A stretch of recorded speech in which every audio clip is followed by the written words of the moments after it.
In a nation where nearly 70% of citizens live below the poverty line, one man lives in rarefied luxury. His name is Andry Nirina Rajoelina, Madagascar's current president and, by most estimates, its richest individual, with a fortune hovering between $900 million and $1 billion.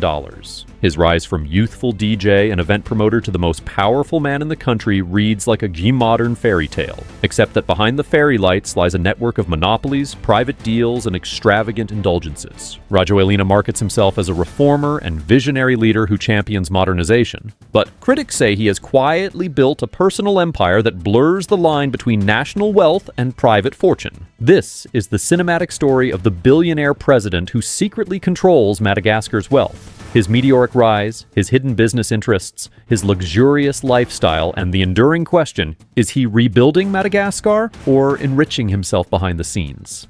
Welcome to Luxury Buzz, your channel for untold billionaire dynasties, hidden empires, and the lavish lives of the ultra-rich. Don't forget to like, subscribe, and turn on notifications so you never miss the next deep dive into power and privilege. Rise to power, from DJ booth to presidential palace. Born in 1974 into a relatively comfortable Malagasy family, Andry Rajoelina showed early ambition, but skipped university to chase the rhythm of nightlife. By his 20s, he was Antananarivo's most charismatic DJ, spinning records under flashing lights while learning how to read a crowd, a skill that would later define his political playbook. In 1999, he founded Injet, Madagascar's first digital printing and billboard advertising company. Within a few years, bright orange billboards bearing his brand blanketed the capital. Then came Viva TV and Viva FM, a bold media network that gave Rajoelina a voice in every household. By his early 30s, he was not only a millionaire, but a household name, the face of youth, ambition, and modernity. In 2007, he rode that popularity into politics, winning election as mayor of Antananarivo at just 33. His slogan, Junification, a call for young, dynamic leadership. But power attracts conflict. When his Viva TV aired an interview with an exiled opposition figure, then-President Marc Ravalomanana ordered it shut down. Rajoelina responded with fury, mobilizing massive street protests. By early 2009, backed by elements of the military, he toppled the government and seized control. The world called it a coup. He called it a revolution. At 34, the former DJ had become Africa's youngest head of state, his microphone replaced by a presidential scepter. Building a business empire, money before and after power. Before entering politics, Rajoelina was already a multimillionaire. But once in power, his financial reach expanded beyond imagination. His Viva Group became a sprawling conglomerate spanning media, advertising, and events. Later, through family and allies, he reached into energy, real estate, infrastructure, and construction, industries that feed directly from state contracts. His 2000 marriage to Mialy Razakandisa supercharged that empire. Together they bought Domapub, one of Madagascar's largest advertising firms. Andry managed Injet, Mialy managed Domapub. Between them, the couple controlled almost all billboard and media advertising in the capital, a true monopoly of both message and money. As president, Rajoelina insisted he'd placed his companies in independent management. But investigative journalists noted that businesses tied to his family and inner circle kept winning government tenders, from road construction to public relations campaigns. Insiders whisper that in Madagascar, no major deal moves without palace approval. Officially, he promised to run the country like a corporation. In practice, critics say he simply made the corporation his own. Grip on Madagascar's wealth, the invisible CEO of a nation. Rajoelina's governance mirrors corporate strategy. Centralized control, loyal executives, and tight messaging. He has placed trusted allies at the top of energy, mining, transport, and telecommunications, ensuring every major revenue stream flows through presidential influence. When foreign companies sought to tap Madagascar's mineral riches, gold, graphite, and rare earth metals, negotiations often ran through intermediaries tied to the palace. In one infamous case, a former chief of staff was convicted in a London court for soliciting bribes from gemstone giant gemfields to secure licenses. The scandal pulled back the curtain on how deals get done in Rajoelina's Madagascar. Quietly, expensively, and always with connections. Among the president's closest allies is Mamie Ravatomanga, owner of the Sodiat Group, a business empire in transport, construction, oil, and hospitality. Under Rajoelina's rule, Sodiat's projects multiplied. Their alliance exemplifies Madagascar's inner circle, where political loyalty and commercial gain walk hand in hand. Analysts estimate that the wealthiest 1% of Malagasy citizens now control over half the nation's riches, a statistic that, for many, begins at the president's door.